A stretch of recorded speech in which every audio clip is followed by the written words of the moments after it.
আসসালামু আলাইকুম। সবাই কেমন আছেন? আলহামদুলিল্লাহ আমি অনেক ভালো আছি। আমি আপনার গরু এবং ছাগলের জন্য একটি ঘর তৈরি করছি। এই ঘরটি লম্বায় 17 হাত এবং আর হচ্ছে 7.5 হাত।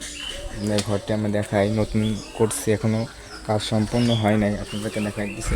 এই যে এই ঘরটি আছে আপনার লম্বায় আছে 17 হাত এবং আরে আছে 7.5 হাত এবং এই ঘরে মোট পিলার রয়েছে 26টি এবং গরুর জন্য 3টি হাউস রয়েছে এবং ছাগলের জন্য আলাদা একটা রুম রয়েছে।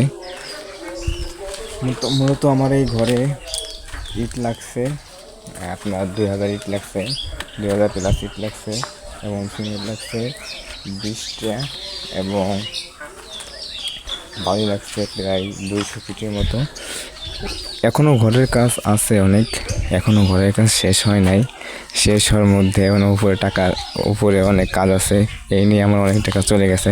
যাই হোক, সবাই দোয়া করবেন আমি যেন সঠিক একটা হালাল একটা খামারি হতে পারি এবং সৎ একটা খামারি হতে পারি, সেই দোয়া করবেন। সবাই ভালো থাকবেন। আল্লাহ হাফেজ।